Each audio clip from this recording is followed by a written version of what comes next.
To all my fellow bartenders, have you noticed this trend of the boyfriends holding the girlfriend's ID? I guess it's supposed to be so they don't lose them, but isn't that a little offensive and kidnappy?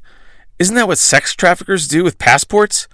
Blink twice if you're in danger, girl. Because I have a particular set of skills.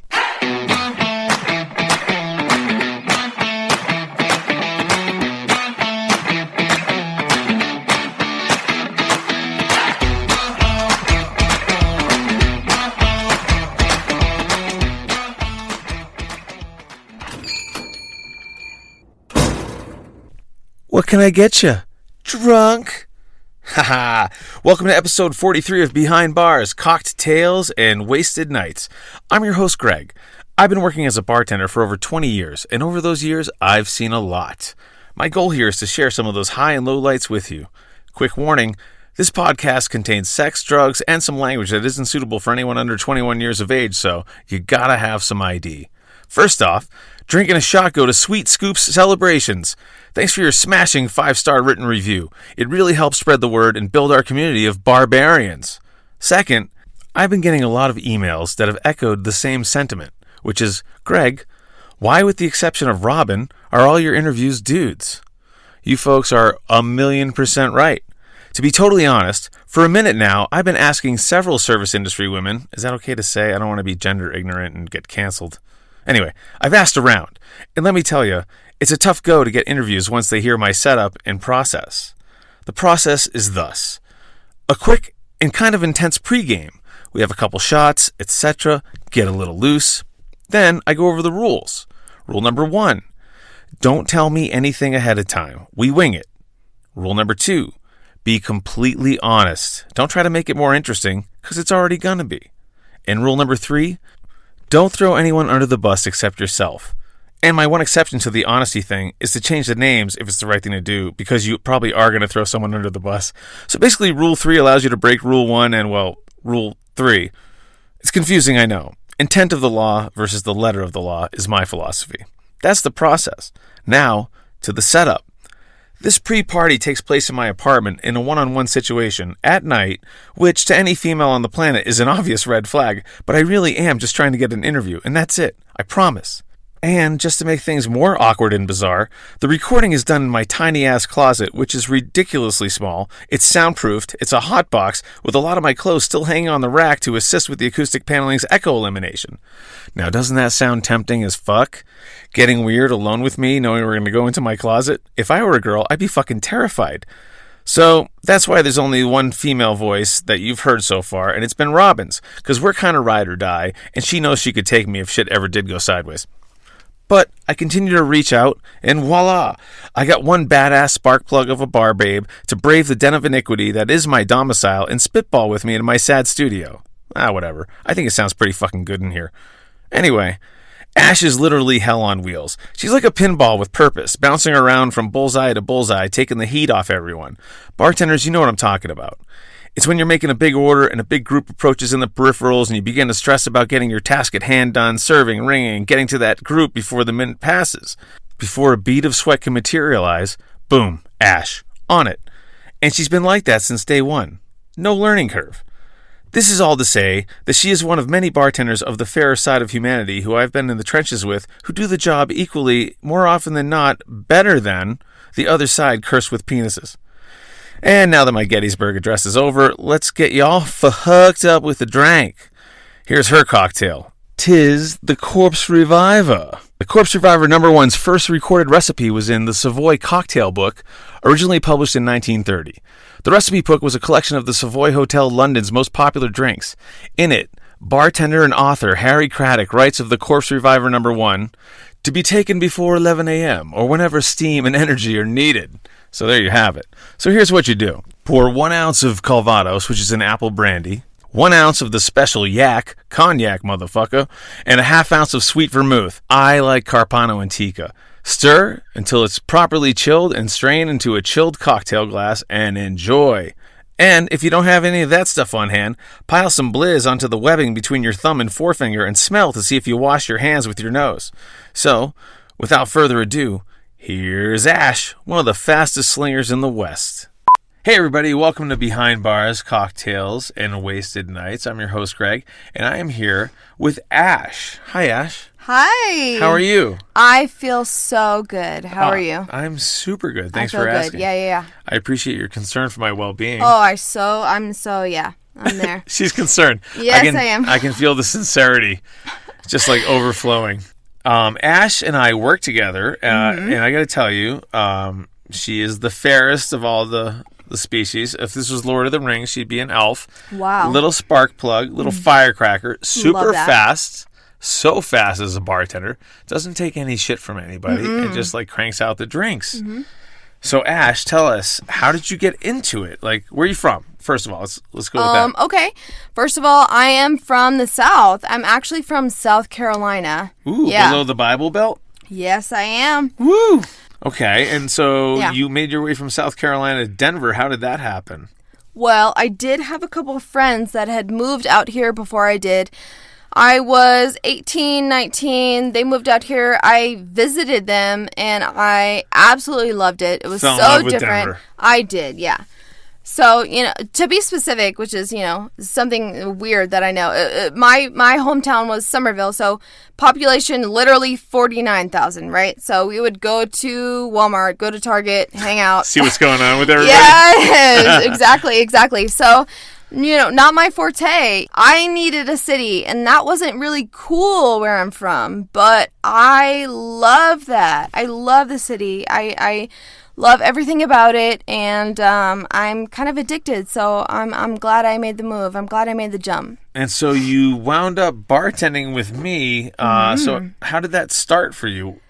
Like, how did you get into the service industry? Well, I first started off as a host, and I had a friend that turned into a boyfriend. Actually, he always happens in the industry. Yes, it does. Oh my God! Every job I've ever been fired from is because I had a girl that turned into a girlfriend. Thank you. Yeah, you get it.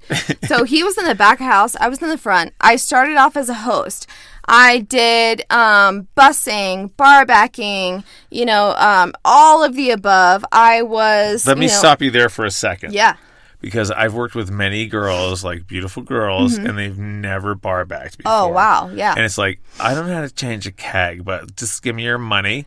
And you're not one of those girls. Like, you What a know shame, everything, yeah. like from the top to Yes, bottom I of the do. industry. Like, you've changed kegs, you've like washed glasses, you've like washed mats. I can tell that, like your Yeah. work ethic. And that's, the thing about working in the South. It's like, it is that work ethic that I really do respect. And I want to work really hard for where I am and where I want to be. So, I did everything from literally, I was a hostess. Then I was... You were the busser, you were the bar back. Yeah. I was a bar back. I was a food runner.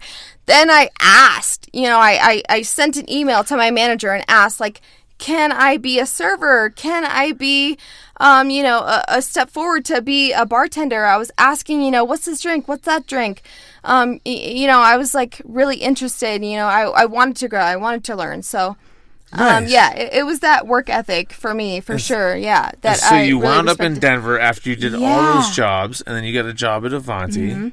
Was that your first bartending job? No. It was actually at a bar in the, where was it? It was at 17th and Logan.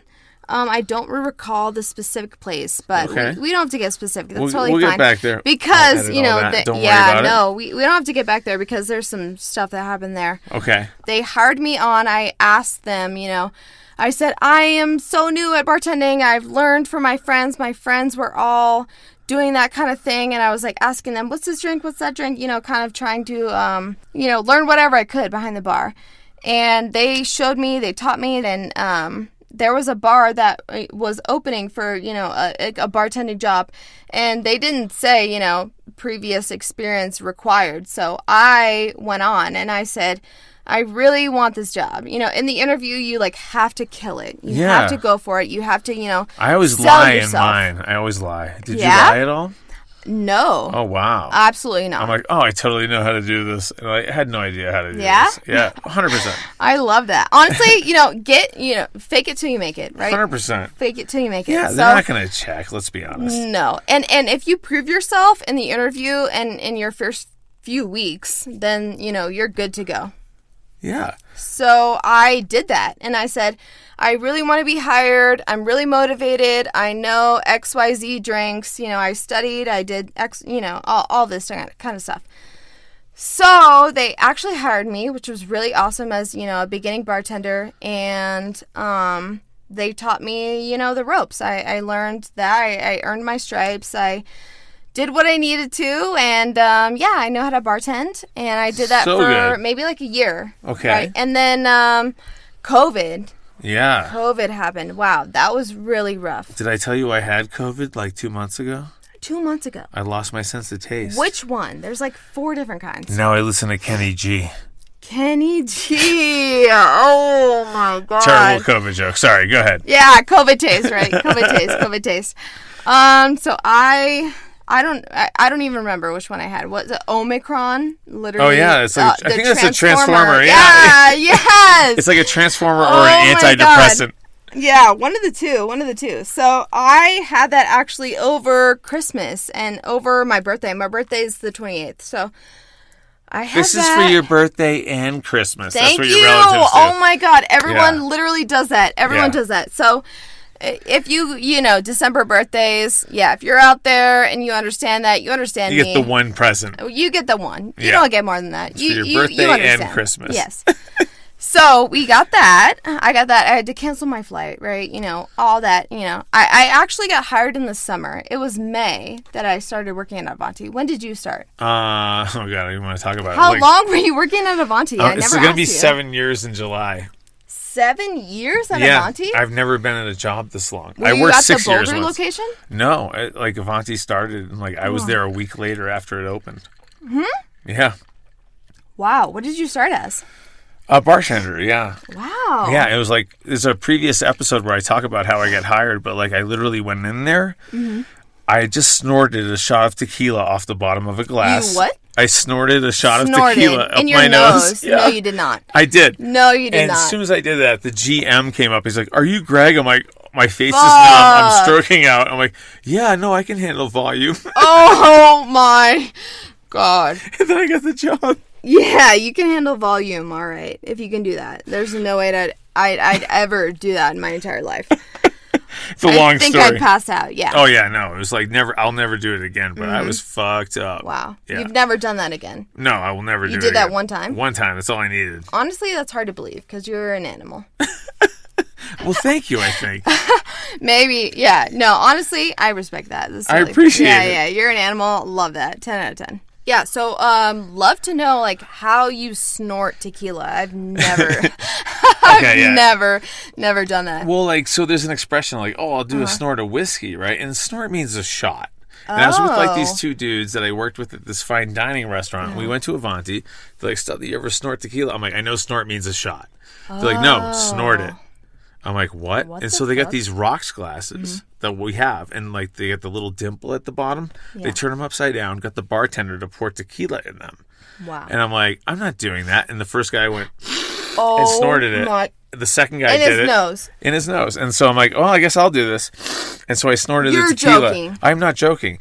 And it was right at that moment because I had given the assistant general manager "Hey, I'm kind of interested in working here. I know now's not a good time to talk about the job." Now is the best time because you guys snort tequila and whiskey. So where's the application? And as soon as I snorted and that tequila, was your sign right there. That was my intro to Avanti. Yeah. The guy's like, "Oh, you're Greg," and I'm like, my whole face is drooping.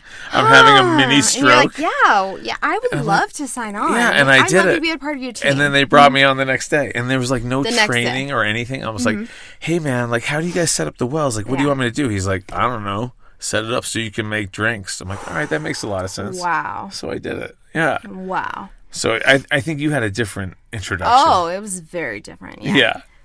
The summer that I actually started, they said that they set records for, the most volume, the most sales, the most, XYZ, because everybody was kind of in quarantine before the summer that I started. So they came out strong. Yeah. Oh, they came out so strong. I got furloughed before I was at Avanti. I was at a different bartending job, and then I was off for a while, did my thing like everybody else, and, the unemployment, blah, blah, blah. I was tired of it like everybody else. So got hired at Avanti, and yeah, it was fucking crazy. I got hired on the summer team,